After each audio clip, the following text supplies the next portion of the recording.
From Tally to Cali, It's time to wake up. Wake up! Wake up! Warchant.com is your ultimate Seminole sports source. And this is Wake Up Warchant, presented by Corner Pocket Bar and Grill. One more corner pocket. Now here's Warchant.com's Aslan Hajavandi. And Corey Clark. Wake up! What is up? It is Wake Up Warchant. It is presented by Corner Pocket Bar and Grill, Tallahassee, Florida. The website, cptallybar.com. Or you can hit up that QR code on your screen, on your mobile device, however you're watching us. There's a QR code if you're listening because that's on our logo. Check it out. It takes you right to the website. You can place an order to go. You can also check out what's going on over at the Corner Pocket Bar and Grill. Friday live music. Get after it.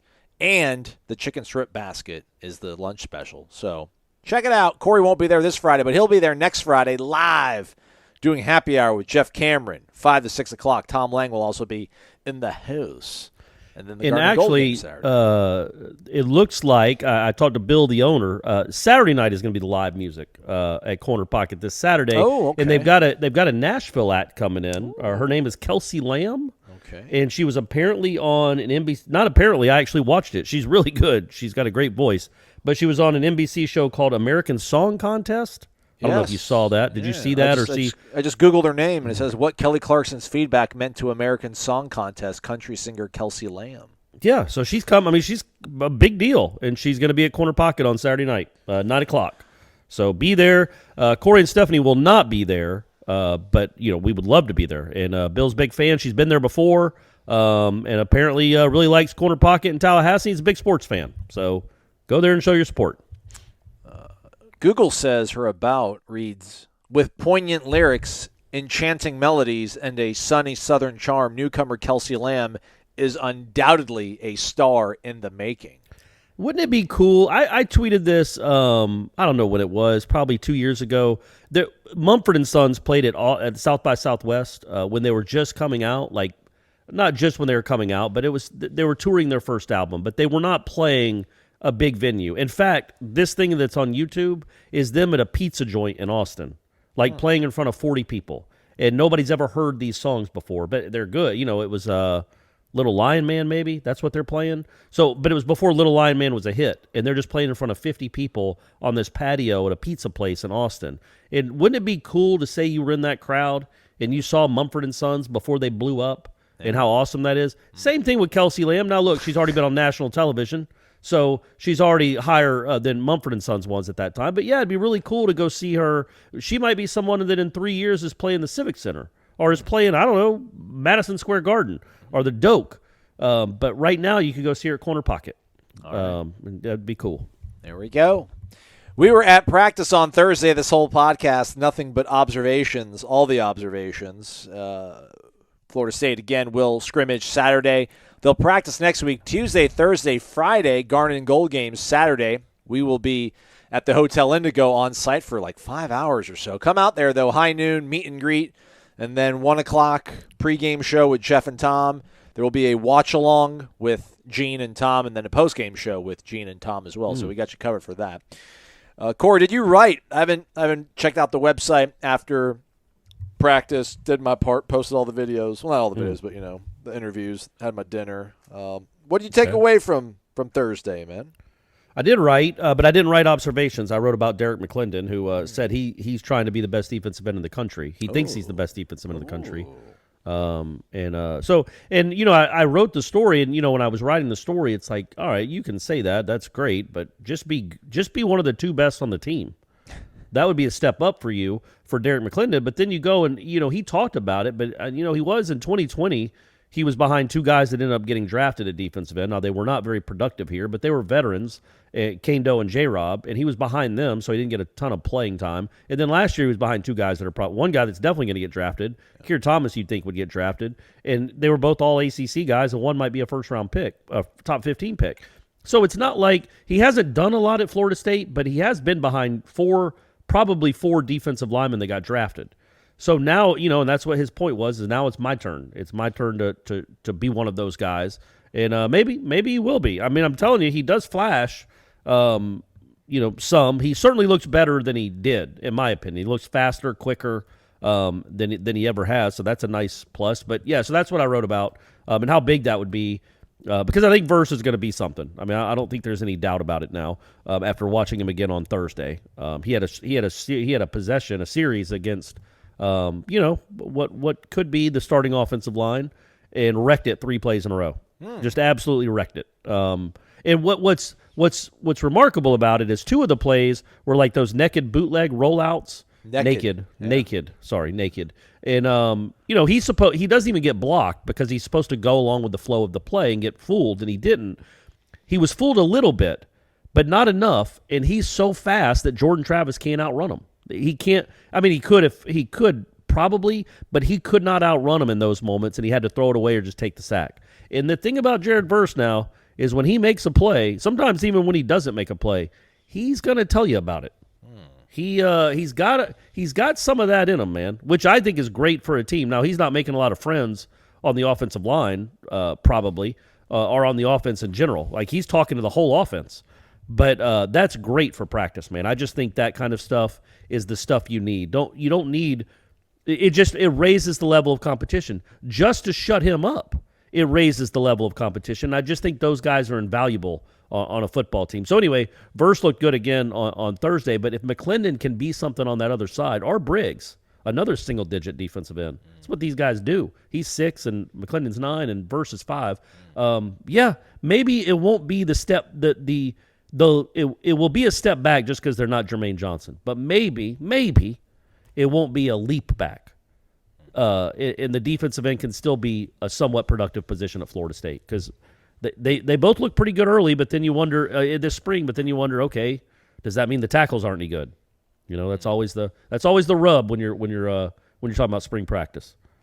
Isn't the hope that Briggs is something close to Kier, and then McLendon and Jared give you something else on the other side? I mean, you can't replace Jermaine, but maybe you can get some sort of combination of production that kind of rivals what he did. And then Briggs, you're just hoping can give you what Kier. I mean, not to shortchange what Kier did, but it feels like maybe Briggs can. That's more replicable. Yeah, maybe. Kier was good though, man. He made a lot of plays. We haven't seen that from Briggs yet. He was playing pretty well, certainly the best of his career when he got hurt last year. He hasn't stood out to me a ton, but I also haven't watched the linemen a lot. I haven't watched the defensive line in the one-on-one stuff. In the 11-on-11. He hasn't done a lot to stand out yet, but that doesn't mean he can't or won't. It's just he hasn't been all that noticeable or exceptional so far in spring. But maybe he can be one of those guys that if he could have a Keir Thomas type season, that would be incredible. I mean, you need some production from the other side. And on passing downs, I would assume that you have 5 and 9 on the field. When it's 3rd and 11 or 3rd and 14, but because Briggs he's just a bigger body. But yeah, man, that would be huge if he could be. Yeah, I'm not saying anything crazy there, right? I'm not really going on a limb to say it would be big if the Florida State defensive ends played well. That would be good for the football team. Yeah. And then I think they said they probably put him inside on those 3rd down, obvious passing situations. Briggs, that is. I'm glad you did talk about defensive line because I mean, what stood out to me. We'll drill down here into 11-on-11. I kind of try to pay a little bit of attention to the offensive line taking on the defensive line in sort of the pass rush drills, but we'll get to the meat of things here. I counted 14 reps on that, so didn't watch the entire thing. I'm sure Tom Lang will probably have a breakdown over on warchant.com, so be on the lookout for that, y'all. But I'm glad you did write about the defensive line because the takeaway for me, I actually was on the defensive sideline during practice on Thursday, so I was kind of trying to see things through their sort of vantage point, if you will. And, man, they are mixing and matching a lot. Not that the offense has really kind of solidified what their starting 11 is going to be, probably against Duquesne and LSU. Think, the offensive line, by and large, they're 4/5 of the way there. Wide receiver, tight end, wide receiver probably 2 out of the 3 guys we're thinking.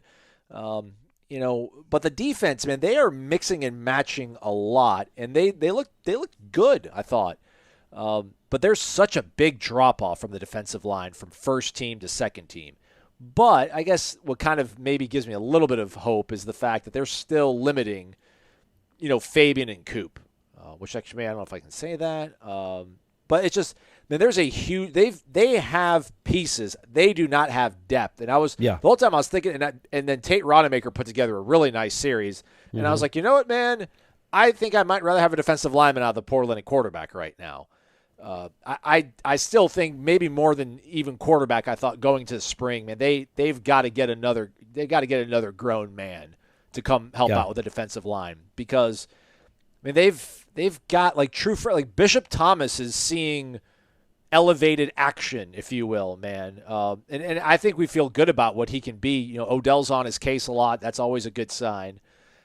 They might have pulled a fast one on getting that kid, but I don't think like a true freshman is who you want to see spelling a guy second quarter, fourth quarter in a game against LSU, man. Yeah. So that's I like what they've got, but that to me what stands out most of the defense is such a work in progress. I wonder if that should really affect the way we're judging the offense almost, because the offense I thought had a pretty productive day. What do you think about the offense on the whole, at least when it came to 11 on 11? I thought Rodemaker was the better quarterback. Again, but you have to understand he's going against again. I told you there's not a lot of depth, so he's going against what we would probably say the twos, which is not nearly what Jordan's having to do. And also to qualify that there's some, they will whistle a play dead when Jordan takes off, tucks it and runs because nobody's open or he doesn't see anybody open. There was one bad one that he missed, I thought, where Micah Pittman, the safety that was supposed to be covering him, for some reason jumped the tight end across the middle where Travis was looking. Micah Pittman was in the slot and just run straight down the field, nobody near him. And Travis didn't see him. He was also being pressured by Jared Verse. But my point being, when it comes to these practices, you're not getting the whole Jordan Travis effect. If a play breaks down, he can still get you 9 yards. And they whistle a play dead if anybody's close to him. Or if he just tucks it at all, they whistle a play dead. Well, we've all watched the last 2 years. Those are some of Florida State's best offensive plays. That's what he does really well. So you're not getting the full Jordan Travis effect of what he can bring to an offense when he's just throwing the whole time and not really running. I think they give him a little bit of latitude. I think him a good bit of latitude. But I mean, they don't. He's just, that's going to be more of an element that you see in the fall. But Rodemaker, again, man, he looked good. He looked good. Like you mentioned, that drive he had. It was the third one on the 11 on 11, man. I had him. He nailed Cam. Then he nailed Chase Daniel, and then he had a great throw and catch to Keyshawn. I mean, those are all check pluses on my notebook. One single drive, just 3 plays, back to back to back. Yeah, and he led them. He had a really good drive. So the last 2 drives they had, I think it was 2, it might have been 3. They did scrimmage it. It was basically a scrimmage. It was like 1 minute drill, the game is tied. 1 minute drill, you're down by 6. 1 minute drill, you're down by 2. Something like that. So they did that with Jordan and Tate. And Tate was the first drive went nowhere. The second drive, he got him down to about the 10 or 12 yard line with 6 seconds left, I think, 10 seconds left, and then tried to throw a jump ball to Johnny Wilson in the back of the end zone and just woefully underthrew it. And Sam McCall picked it off. Yes. Which, hey man, that guy made 2 interceptions again on Thursday. What he does, it wasn't a hard catch. It was thrown basically right to him. It just came out of Rodemaker's hand wrong, like it fluttered. It was the worst throw of the day on what had otherwise been a really good day. So it's a bummer that was his last pass of the day. But he drove them down pretty well. He made some really nice throws, like you said. One to Douglas, Marqueson Douglas, and then earlier he made a couple. He just, when he sees it, he leaves his hand, and he got one to Keyshawn Helton on the sideline, which was a really nice throw. Yep. And then I think Jordan had 2 interceptions because I can't remember. Did McCall pick him off too? No, it was I had it on Tate, but I don't know if they blew it dead, and I don't know if he got his foot down. He caught it, man. So he was in bounds. I did mark an interception, but I don't know if they whistled it dead as a sack. Oh yeah, and that's another thing is some of those plays looked like they'd been whistled for a sack as the throw was being thrown up. But yeah, man, what Rodemaker is doing. Back to the main point, what Rodemaker has done so far. Yeah, look, we know that if Jordan Travis gets hurt, there is going to be a dip. It is going to be a different offense. It's probably not going to be as good. That happens at every school in the country. Every school in the country, if their starter goes down, the team gets worse. That's how life works.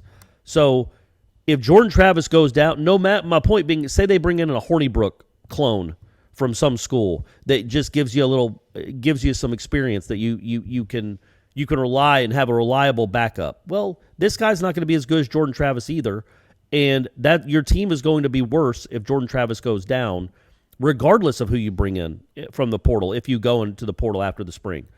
To Aslan's point, I think I am to the point now. I'm not going to say that. I'm going to wait till the spring game to see for sure. But I am to the point now where absolutely I think what you have to go get a couple dudes on the line of scrimmage, and quarterback takes a backseat to that. Quarterback is not a priority when it comes to the portal. Number one, you're not going to get anybody great anyway. Yeah. If somebody great comes along, absolutely, sure, do it. If Bryce Young wants to come live in Tallahassee, yeah. Jordan.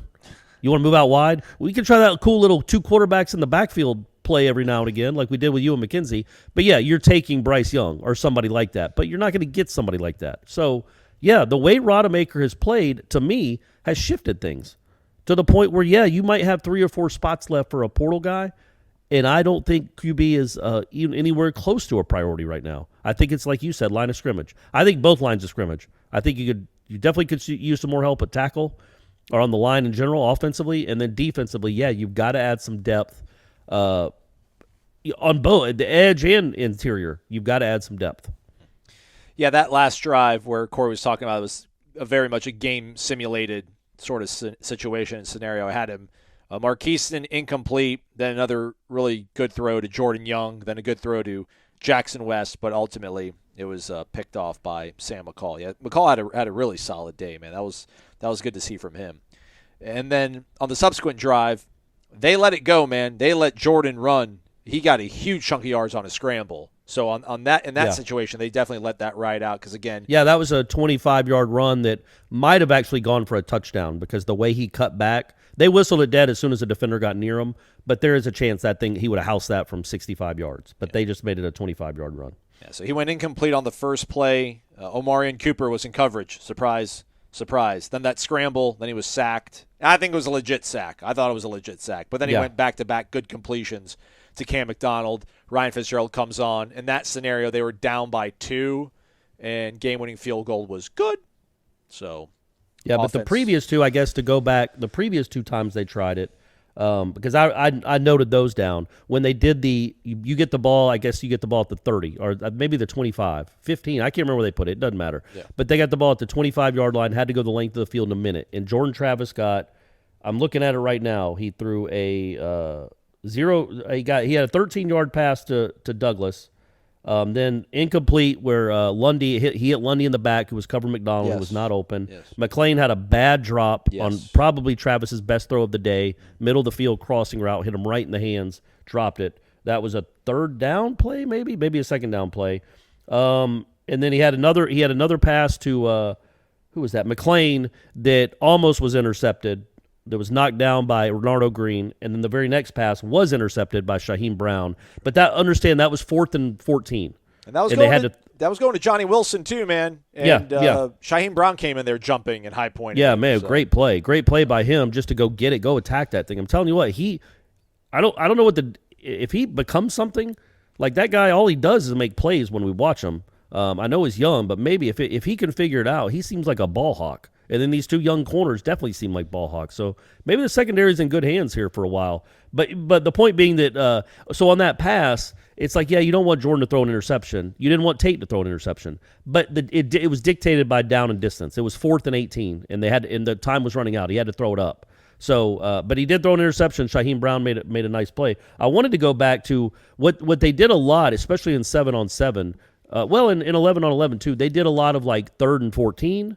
Then the next play would be 3rd and 9, and then the next play would be 3rd and 5. They were moving the yard markers for each play, which is good, man. We all know this team needs to work on 3rd down conversions, and they're working on them from different distances. But there was one drive where I think it's the one you were mentioning. Rodemaker hit Hill for an 8-yard gain, then hit Helton for a 25-yard gain, and then made another throw to Micah Pittman for 7 yards. That you hear that and you're like, 7 yards, but it was a first down. Like that's what they were going for. In the series he had before that, That's He hit what McDonald that was for really 23. Nice. That was a great drive. Hit McDonald for 23. Yep.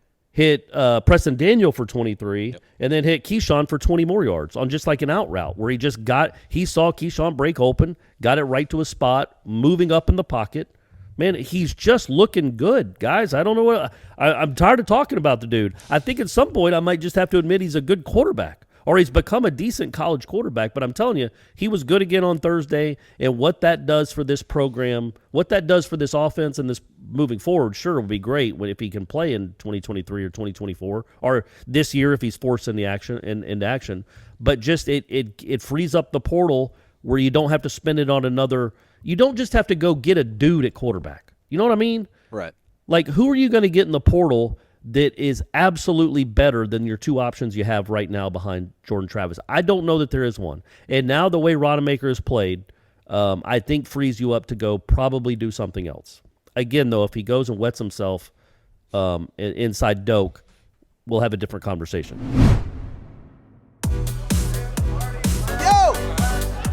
Yo, you hear that? That's the sound of the hottest new club, the Zaxby's Signature Club Sandwich. It's everything you love about our original sandwich, but, clubbier. Hand-breaded chicken, bacon, and cheese, and your choice of Zax sauce or spicy Zax sauce. Try one today with fries and a drink. Only at Zaxby's. Can we turn it down now? And don't forget to listen in for the Zaxby's indescribably good Player of the Week every Monday on Wake Up Warchant. I'm ready to make a declaration. I'm riding with it no matter what happens in Doak Campbell Stadium next Saturday. Omarion Cooper's it, man. He's really good. Yeah, you're a big fan. Big fan. I know. You might be getting a little bit tired of that, but no, man. Hey, people want to hear about good players. It's uncanny. Now, actually, there was. I'm hoping this wasn't the play, but I know what you're talking about, where Micah released and he was wide open and the ball didn't go to him. And I don't know if Omarion was on him off the line, but otherwise, I wasn't focused on Omarion. But man, there was so many times during 11-on-11, they weren't even looking on his side of the field. Like, it was just don't even bother. Him and Greedy Vance did a really good job of locking things down. On the drive that followed Tate, when Tate was red hot, went 3 for 3. The following drive when Jordan was up on a third down, they just totally locked down the entire left side of the field, which I think Jordan likes throwing to his right though. So maybe, who knows how that all kind of comes along. But man, they're like, not, I don't want to say game planning, but man, when they're running practice, when they're running routes, man, they're not going at him, which is a really encouraging thing to see.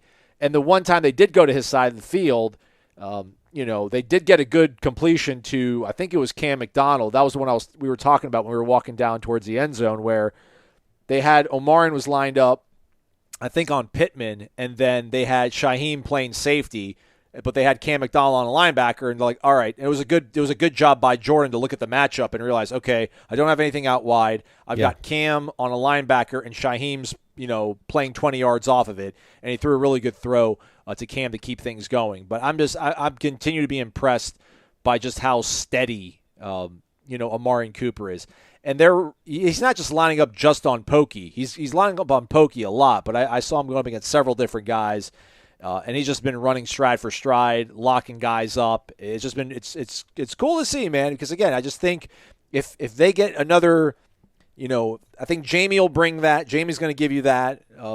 The more he's involved in things, I don't know if he's nicked up or how they're managing his snap count. Feel good about what Coop and Lovett can be.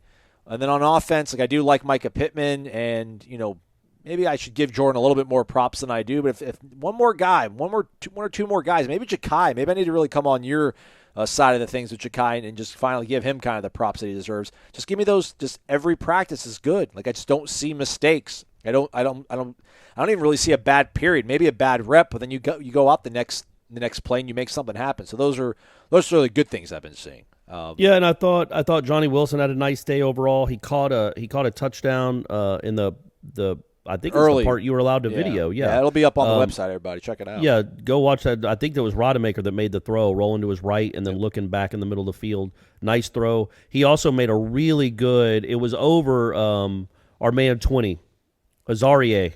Nailed Nailed it. I did it. I look. Here's the thing about that kid. I need to learn to say his name. He could be something, and he could be something pretty quickly. Ira, and I'm not throwing Ira under the bus, and I'm not making fun of him because I see it too. He's got some Jalen in him, young Jalen. Like we don't know how he's going to develop, and if he's going to end up being. I mean, odds are he's probably not going to be the best defensive back on the planet in 5 years, like Jalen ended up being. But he's got his body type, his length, he's just tenacity, man. Man, and he goes and gets the ball. He knows he's good. That he might end up being the best kid out of that class. I don't know if he was the highest rated or not, but he might end up being the best kid out of that class. He looks the part, man. He might play this year and play a lot. He's just good. But anyway, on that play, I think Rodemaker just threw up a fade kind of to Wilson running down the sideline, 25-yard or so. They both went for it, and Johnny Wilson and Azareye'h Thomas is not one of these shy, demure dudes, man. He goes up and tries to make plays and intercept balls, and Johnny Wilson just took it from him and made a really nice play. Like, he didn't just take it from him. It was high enough that even Azareye'h, who's a really good athlete, couldn't get there because Johnny Wilson's 6'7". That's the kind of stuff you can do with him. That was another third down play, which is, okay, start the drive over. Now you get another series. You get another set of downs. That's what Johnny Wilson can do. I thought he had a good day. And you mentioned Jamie Robinson. Yeah, he's not getting a ton of reps, but he's out there some. And I thought he made maybe the play of the practice. And it's what they do at practice now, which is really cool, and I took advantage of it on Thursday. They have these screens set up where they replay the play that was just made 5 or 6 times before the next play goes off. So I was there it might have been 7 on, no, it was 11 on 11, and it was the third down drills they were doing. And Jordan throws one. It's going to be a really good throw, I think. It was an anticipation throw. It was a nice throw. The kid was coming out of his break. It was a square in about 16 yards in the middle of the field that looked like it was going to be a nice throw. It looked like a good decision. Jamie Robinson, he's playing kind of a zone coverage, isn't even looking at the receiver, but is looking at Jordan's eyes, and then just start at the last minute. He's kind of floating to his left a little bit. At the last minute, he stops on a dime and darts back to his right for 2 steps. And I know this by heart because I watched it 5 times on the screen afterwards. And he deflects the pass. Doesn't intercept it, but deflects the pass, and Akeem Dent ends up intercepting it.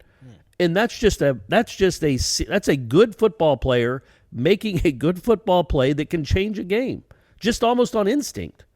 And that's what he gives you. So you're right. If Cooper's as good as you say he is, and you also have one of the best safeties in the conference, which I think Jamie Robinson clearly is. He was first team. He was first team all ACC this past year. And those two dudes in the middle, if they stay healthy, and not like they're on the field, they're playing, but they're nursing something. If they can be healthy, then you might have a shot to have a pretty good defense. It's just, if you lose those two guys for any length of time, or if they're banged up and they're not themselves, it could be trouble. That's why you probably need to go add somebody that can play to the mix at defensive line. Like you said, I think the rotation of 5 or 6 guys that they might run in there that we think they're good enough, but they cannot, if they have any type of injuries at all up front, they are not going to be good. So hopefully they won't. Yeah. If they face what Leonard Hamilton faced, would not end well. Would not end right. Well. By the way, he lost his 5th star, but Julian Armella was the 66th ranked player. 66th. Can't enunciate 6th. Sam McCall was 68th in the nation. Azareye'h was 69th. So. Oh, okay. All right. Okay. Yeah, and McCall's looked, McCall and Hey, Thomas. Armella, step up. If Armella's ranked, if he's ranked higher than these guys and he's going to be better than them, then we're really in for a treat at offensive tackle then. That's right. Good call. Good call. Those guys have looked actually really good. Looking at the offensive line, defensive line sort of stuff, again, man, I counted 14 reps. I really should have counted up offense, defense, who kind of won the day. But, looking at it, there wasn't a lot of Coop wasn't in a lot of these. I don't think I had one single rep with verse going on it. There was a good rep out of Schrader where the guys were clapping it up for him. And then Quayshawn Fuller actually had 2 really good plays, but I haven't seen him really flash a lot in 11 on 11. I am going to make a point of asking Adam Fuller, what's going on with him. Because I would have thought maybe even more than Derrick McLendon, because we saw it in games. with Yeah. Quayshawn. That maybe he would have been the guy that we would be expecting at this point. So kind of maybe see what's up with that. And then I thought Joshua Farmer had a pretty solid period during that. They did a lot of twist stunts. Yeah. He did quite well. So he had a tackle for loss in 11 on 11 as well. And also a guy that made a couple plays was in 11 on 11 that I saw was Patrick Payton. He had a deflected he deflected a pass on a screen, and then he had I think 2 tackles for loss.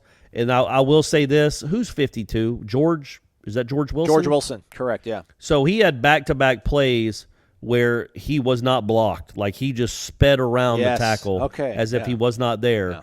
Yeah. Back-to-back tackles for loss, a sack and a tackle for loss, but it was a walk-on tackle. Oh, so okay. All right. you know what I mean? Like again, right. take it for what it's worth. He showed something, but it was against a walk-on. So. But I know you guys wanted to hear the name. We keep saying the same 7 names every show. That we're trying to sprinkle in some different guys, and that they made some plays. They were noticeable. 56 and 52.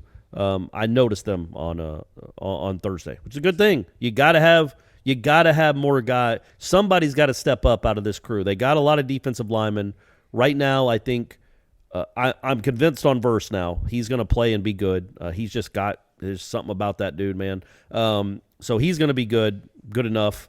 He'll start, I think. And then what you have the 2 middle guys, and then McLendon, Briggs, somebody else. But you got to have more, and hopefully some of these guys will step up and become solid players. Like this is this is an 8-win team, right? This is an 8-9 win team if they stay healthy. Yeah. The talent there up front on the defensive line, if it can stay healthy, I think it's an 8 or 9 win team. If they suffer any kind of injury to a linebacker, a starting linebacker, or a starting defensive lineman, it could, not derail the season like what happened to the basketball team, but it will really hurt. That's what the next step is. I think he's got enough top-end talent to compete and beat most teams in the ACC right now. Starting talent, the starting 22, right? Wouldn't you say? It's that next 22. Specifically for me on defense up front, the front 7. It's that front 7 after the starters that has to get so much better. You've got to get some depth in there because injuries happen. Yeah. That's it's again, I still think the verdict is a little bit out on the offense because they're mixing and matching guys on the back end, and they're not throwing their full complement of guys at Jordan and that quote unquote first team offense. So we'll kind of see how that shakes out. One other thing I did want to talk about, or at least bring up, Corey, I thought the running game looked really good, and I'm not the running game guy, but man, it seems like everybody popped off a big play. C.J. Campbell, DJ Williams had a really good run, running with Tate. He had probably a 75-yarder. It would have been, I think. Benson had a really nice play. Yes, correct. Was that a screen or was it it was a toss pitch option? It was. They're doing some stuff. They're doing some stuff from the ball that's cool to see. He put his foot in the ground and went. Like he set up the safety. Me and Tom, that was another play I got to watch on the screen 5 times. He set up the safety. He made he pressed towards a block to make the safety come up, and then he kind of jump cut around it outside and sped down the field. They blew it dead, but he might have gone. Like he looked like he had the angle to go 70 yards or 80 yards. But I will say most of those runs, again, back to the point I just made, most of those runs were against guys that will not start. Yeah, that's what worries you. Right up the gut. 22, Campbell had like a 35-yard run right after DJ Williams had a 70-yard run on what looked like essentially the same play, just right up the gut. Yeah, the run with Benson, that was A.J. Duffy playing quarterback, so that gives you maybe a little bit of insight into who they were kind of running against. Yeah. I had him on a good play. I had him on a good run on the first rep of that final 11-on-11 sort of salvo. There was they had 6 drives. Was the first one with Jordan, and it was a Lawrence Toafili. But I was, talking after practice with Ira, I don't like where does Lawrence fit? Like Lawrence, I don't think anybody's an every down quote unquote back. I don't know what roles they're kind of trying to develop for these guys. It feels like Trayshawn probably is. Like, he'll be called over the intercom against Duquesne as a starting running back in pregame introductions. Trey Benson maybe gives you that sort of size-speed combination. Like, where do you think Lawrence Toafili fits in all this? Because, I would have figured he'd been, well ahead of, probably Benson or DJ Williams, but like DJ Williams has a really, really nice run today, and you're kind of like, but again, to your point, my point, lack of depth on the defense, and you're running with guys that aren't Jordan Travis, so that gives you an idea of who they're going up against. Is he like a luxury kind of 5-6 play package kind of guy, or do you still think that maybe he can kind of grow into being like the alpha, if you will, of that backfield? Yeah, I don't think he's going to be that. I don't think that's what his role will be on a football team. But I do think he can be a guy that gets more than 5 or 6 touches. Like I think he's a guy that can get. He could be. Look, he's a dynamic dude. It wasn't just the one play against Clemson. He's had some other plays in his career.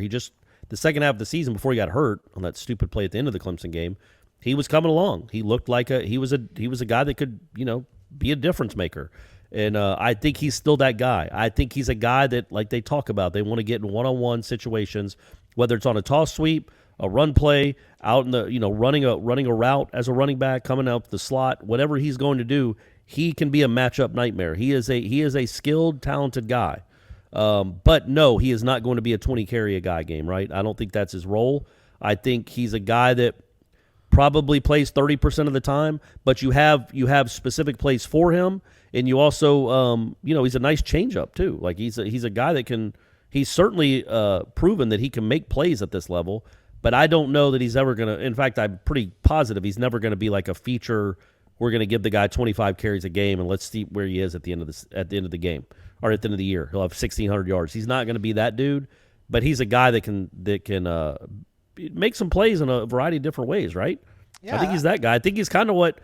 He turns into what they thought maybe they were going to do with Ja'Kai, right? He was slash running back, slash receiver. Now Toafili's a straight running back. They don't have him working out a receiver at all. But I think he can be a big deal in the passing game. I think he's probably he's probably going to lead you in catches out of the backfield. I just think they want him in space with the ball in his hands. Yeah, I just got domed up on it because. He went to Pinellas Park High School, which is in the county that I grew up in, and, we're not a really good football playing county. We've gotten a little bit better since I've graduated, which was a long time ago, but not that much better. But then again, like Ohio State was on him, and then we heard like when Kenny got here in Norvell when they first showed up in 2020, wasn't he the first phone call they made? So it's like, all right, man, they really prioritize this guy. They do like running the ball. They've proved it. Kenneth Gainwell. Darrell Henderson, they've got guys in the NFL that they, let carry the mail. And it's just like, all right, well, maybe, if he's not going to be that, then I wonder, like, what his sort of niche is going to be. But to your point, maybe he can be a guy that catch you, sneaky little 11 yards on 2nd and 8 or something, and we'll take that kind of stuff, right? Just it's, everybody chipping in. Might not be the every. I still think right now he's your second string guy. I mean, we'll see if Trey Benson overtakes him, but I think right now he's your second guy that you'd go to. Like I think he'll be the second running back that gets carries against Duquesne. I would think. Anyhow, they'll be practicing, or rather, they'll be scrimmaging tomorrow, Saturday, as you listen to this Friday podcast. We won't be able to watch it. It's closed to the media. That's fine. Not complaining. Just telling you folks what's up. But we'll speak to all the coordinators and Norvell afterwards. So. Do stay connected with us on warchant.com for that. Anything else on football, Corey? No. Emptied out? No. Don't forget, also, if you're in town, come hang out at the ballpark. Link Jarrett, Notre Dame coming into town. I think they're like top 15. I think they strung together a good series win last week. So they're coming in hot, take on Florida State. Tyler Martin will be making his triumphant return to the lineup. That's a good thing. Okay. He will DH.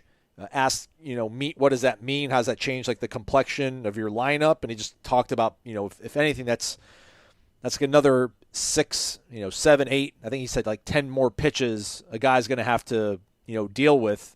I don't know if that's because just, how far into a, sort of at bat Tyler's going to take you versus maybe who else would be DHing at that point. But he did say that also that it just helps out guys being able to see more and to see more pitches, what the guys throwing their way. So I wonder if that means that probably Tyler's going to be closer to the top of the lineup. But I guess we'll find out close enough to on Friday. And then he also did say imagine he'd lead off, right? That's what he's always done. I would imagine, and he's a guy that walked, so I'd imagine he'd lead off. Yeah. So He did also mention there will be changes. He wasn't happy with how the Florida game worked out, obviously. He wasn't too down on things, but did say he's going to make some changes. But the only thing that he really told us specifically was that Brett Roberts is going to move to second base. So I wonder what that does for third. Maybe they'll put Lacey back at third, maybe. Put Reese that's because he did play third one of those games over the weekend. So, he's their best center fielder. But, yeah, man, Jackson Green has had a nice season with the bat, right? He's been pretty good, but he's not a plus defender in any way, shape, or form. That's a pretty important position. So they've just been, second base has been kind of Rank's a better fielder, but it wasn't hitting well. And then Green's hitting well, but can't field. He doesn't have the range. He's just not, and he's not, I don't even know if he's a natural second baseman. I'm not sure what his backstory is before he got to Florida State. But Roberts played second base. Like that's probably his most natural position.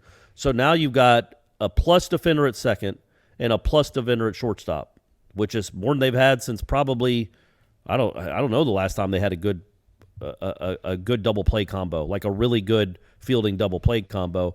I don't know how Lacey is at third base though. But he played last year. He was playing third base last year, if I'm not mistaken. I thought, but he also played the outfield some, and they swear by his defense in center field. Dude, he's got a hose, man. He's got a really strong freaking arm, man. Yeah. I thought they liked Reese too, though, at center field. But this also, then I wonder, eventually when Tyler does get fully healthy to where they feel he can not only swing a bat, but he can throw the ball.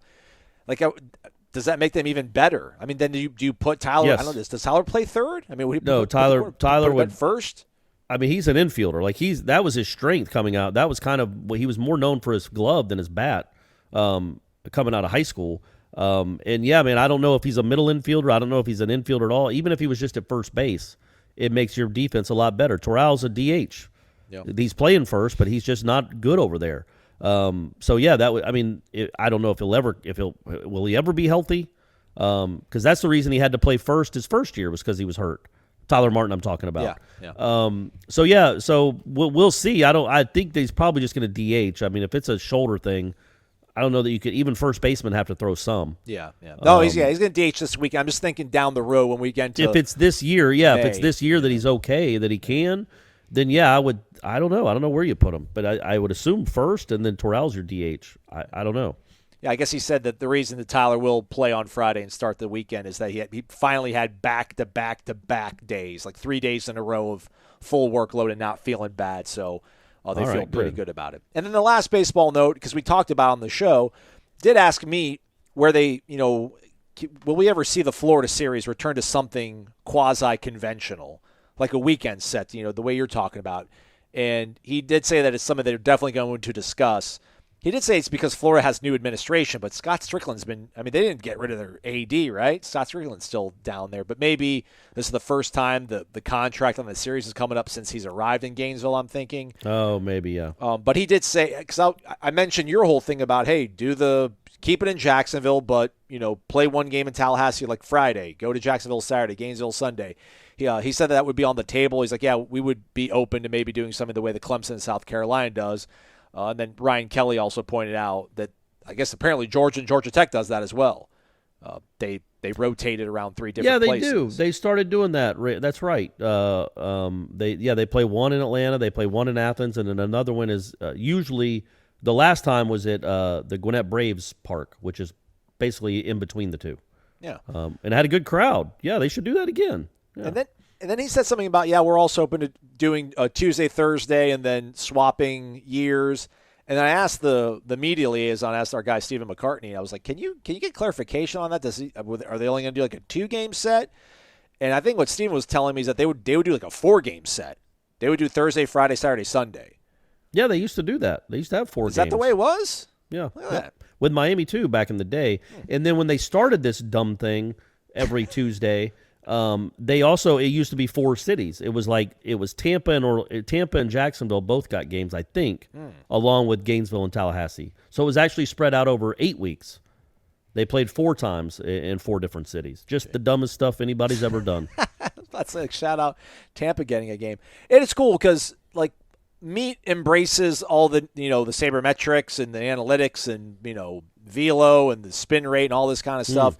But he also does have a very fond appreciation of growing up around the program. And he mentioned, he's like, it was a blast when we used to have those series here. He's like, we need to get back to that. So that's a good balance of him embracing the future and the present, but also trying to want to, pay homage to the past and, try to keep the good days around. So hopefully that happens. We'll see. Nothing on the horizon with it, but something to kind of keep your eyes on if you're a baseball fan. All right, that's all I got, Corey. I think you're dismissed. You want to do this again on Sunday? Great. We're going to do it on Sunday. Everybody will get to hear it Monday, and you're gonna thank us because these shows are always tremendous, and you're welcome. We'll have an interview for you folks on Monday. We'll get some insight into the NIL game, the name, image, and likeness. We'll have a representative from the Rising Spear organization. If you got any questions on that, maybe post them on the Tribal Council. Not quite Renegade Express, but maybe we can drop them in the interview that we're going to have for you folks on Monday. It's game week coming up, everybody. Garden and Gold game again Saturday, April 9th. Come on out this week. Not this weekend, next weekend, April 8th. Friday, Corner Pocket Bar and Grill. Corey and Jeff doing the live show. And then over at Hotel Indigo Saturday, we'll be hanging out doing a live meet and greet at noon. Game is at 5 o'clock. 1 o'clock will be a pregame show. So got it all out of my system. Corey, as always, thank you. He's Corey. I am Aslan. Thank you, everybody, for listening to Wake Up Warchant, presented by Corner Pocket Bar and Grill.